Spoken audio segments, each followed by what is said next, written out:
Oras na para malaman kung sino ang mga kapuso wildcard na muling magbabalik sa bahay ko. Ang unang kapuso wildcard ang Wonder Brother ng Antipolo, Marco.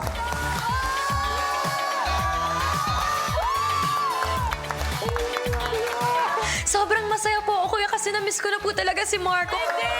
From... Ang bango! Amoy artista! Grabe, amoy artista! So, Nung nakita ko po yung mga housemates, parang nakalimutan ko saglit na may kailangang task pa para magstay talaga ako dito. Pero nangibabaw pa rin po yung pag-iisip ko na may task pa rin po talaga. Winona. Let's wait.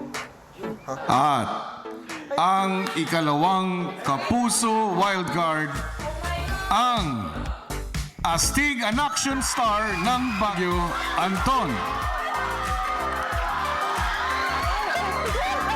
Nahirapan po talaga ako nung nawala si Anton, kuya. So, nung narinig ko na po yung astig an action star, tayo po talaga ako, kuya. Siyempre, kuya, niyakap ko po agad, kuya. Kasi sobrang na-miss ko po talaga siya, kuya.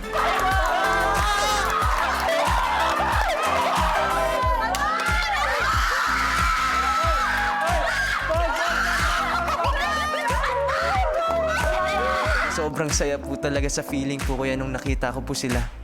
Maganda. katulad ng ginawa ng mga kapamilya wildcards, kailangan ng kapuso wildcards na kumuha ng 2 letter blocks at ilipat ang mga ito sa board na nasa kabilang dulo habang binabalanse ang tore sa mesa. Kapag nakumpleto na ang 12 letter blocks sa board, kailangan lang buuin ang 2 salita mula rito. Ang wildcard na unang makakabuo ng tamang 2 salita na second chance ang siyang muling magiging official housemate. Anton at Marco, ang inyong hamon ay magsisimula. Go! Gagawin ko po talaga yung 101% best ko talaga, kuya. Like, parang sobrang focused po talaga ako.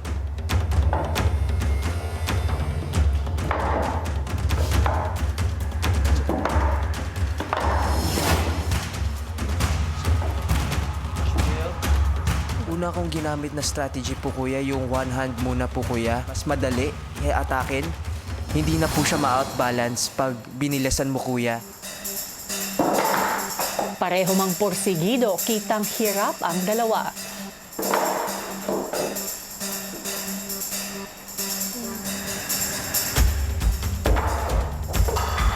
Nung nahirapan po ako sa task, saan po yon? Yung pag-balance po kuya. Yung pag-balance po talaga ng blocks.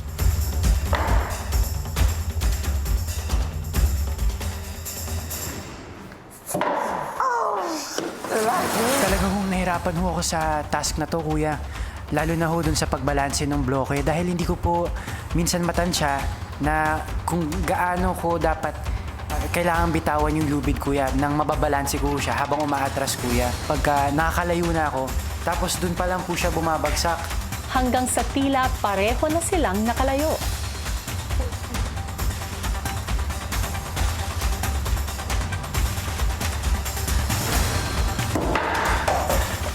And habang bumabaksak po yung blocks po kuya, iniisip ko po kuya na I will never give up po talaga kuya.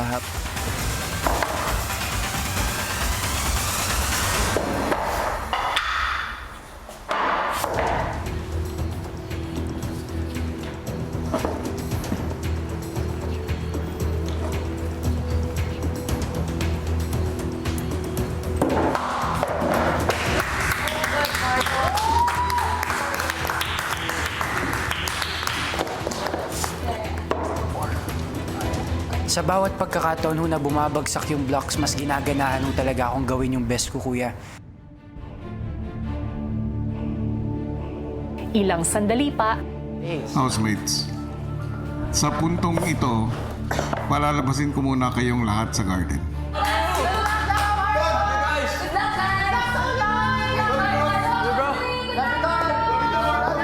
Go, brother. Let's go, Par.